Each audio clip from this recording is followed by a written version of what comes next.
Alors, on m'a demandé de venir à Matignon pour une carte blanche. Justement, dans le fait que j'ai gagné un concours de prise de parole, on s'attendait à ce que je fasse une carte blanche un peu sur le rêve, qui puisse ensuite servir notamment les politiques de Macron envers les jeunes et servir les rencontres pour Matignon. Et voyant cette occasion de m'adresser à la Première ministre, je l'ai saisie pour dire finalement ce que j'avais sur le cœur. Et puis parler aussi de ce mépris social que j'avais entendu plus tôt dans la conversation de 2 heures qui avait précédé. Qu'est-ce que vous reprochez concrètement à la Première ministre et à Emmanuel Macron?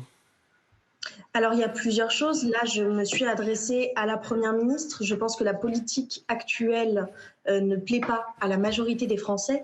Mais là, ce que j'ai reproché à la Première ministre, c'est se défaire de toute la responsabilité qu'elle avait dans l'abstention en mettant la faute sur les Français qui ne comprendraient pas les programmes, au lieu de se dire que c'est peut-être de la faute des politiques qui n'étaient pas assez engageants, des politiques aussi sur le vote qui n'étaient pas assez précises et sur notamment le fait de mal s'inscrire, les mal inscrits qui n'ont pas de possibilité de s'inscrire au bon endroit moins de 6 semaines avant les élections.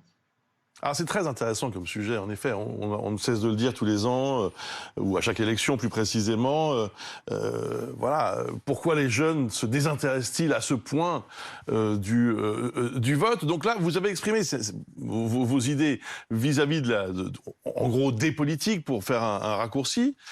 Ça veut dire que pour vous, la jeunesse n'a aucun reproche à se faire à elle-même? Il n'y a aucune responsabilité de la part de la jeunesse? Aujourd'hui, la jeunesse a des outils pour comprendre les politiques. Si la jeunesse fait le choix de ne pas aller voter, c'est un choix, c'est pas un manque d'information. Et je pense que dire que c'est un manque d'information de la jeunesse, c'est la prendre de haut, la mépriser et ne pas se rendre compte d'à quel point nous sommes intelligents, d'à quel point nous comprenons le monde et d'à quel point juste nous ne voulons plus de ce qui se passe actuellement au gouvernement. Ah. Laure Closier vous interpelle. Donc, bonjour. Donc, vous êtes responsable puisque vous le faites comme un choix construit, décidé. Vous choisissez cette abstention et vous lui reprochez. C'est-à-dire qu'en fait, vous vous déresponsabilisez totalement en disant le résultat, finalement, c'est quand même de votre faute, même si c'est moi qui l'ai choisi. Alors, personnellement, je ne suis pas une adepte de l'abstention. Néanmoins, je comprends tout à fait les jeunes qui s'abstiennent aujourd'hui. Et je crois que le gouvernement a assez d'experts dans ses rangs et d'experts au niveau social pour orienter des politiques, notamment sur l'importance du vote et pour aussi aider les mal inscrits. On a aujourd'hui plein de jeunes en France qui veulent voter, mais ne peuvent pas voter parce qu'ils n'ont pas su, qu'ils n'ont pas pu, par manque de temps, par manque de moyens, par manque d'explications, se réinscrire dans la commune où ils habitent aujourd'hui. Et donc, qui sont toujours inscrits dans leur commune natale, notamment. Oui, Laurent Neumann. il se trouve que je suis d'accord avec ce que vous venez de dire, mais une question quand même. On peut peut-être inverser l'ordre des facteurs, mais ce qui m'intéresse, c'est votre réponse. En gros, est-ce que les jeunes se désintéressent de la politique parce que les politiques ne parlent pas d'eux ou ne traitent pas leurs problèmes, ou est-ce qu'à l'inverse, les politiques ne s'occupent pas ou peu des jeunes parce qu'ils ne votent pas? Alors, je ne pense pas déjà que les jeunes se désintéressent de la politique, parce que les jeunes sont très engagés. Les jeunes font plein de choses, énormément. Ils sont dans toutes les associations, ils sont dans tous les engagements. Mais ils s'abstiennent. Non, je voulais dire, ils s'abstiennent. Ils s'abstiennent beaucoup. Voilà. Par rapport à l'abstention, les jeunes s'abstiennent aussi parce qu'on ne parle pas d'eux, aussi parce qu'il n'y a pas de politique qui leur ressemble. J'évoquais dans la vidéo les 4 personnes de moins de 30 ans qui appartiennent à Renaissance à l'Assemblée nationale. Il y a seulement 20 députés de moins de 30 ans actuellement à l'Assemblée nationale. C'est très peu.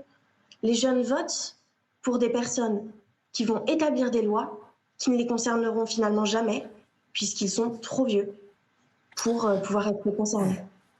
Vous avez 21 ans, vous êtes étudiante, je le disais. Écoutez, au-delà du fond, parce que chacun se fera une idée, chacun jugera de la pertinence de votre propos, je trouve ça quand même assez gonflé.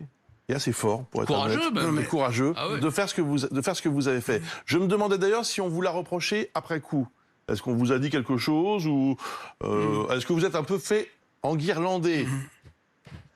Alors non, j'ai quand même eu beaucoup de bienveillance de la part du gouvernement. J'ai vu sur la vidéo après coup que c'est vrai que j'ai un peu choqué quelques ministres. Mais pour autant, il n'y a pas eu de censure. Derrière, je ne me suis pas fait menacer, tout va bien. Et j'ai pu tranquillement m'en aller à la fin de ce rendez-vous. Bien, oui, non, mais je me doutais bien qu'on n'allait pas vous mettre en prison.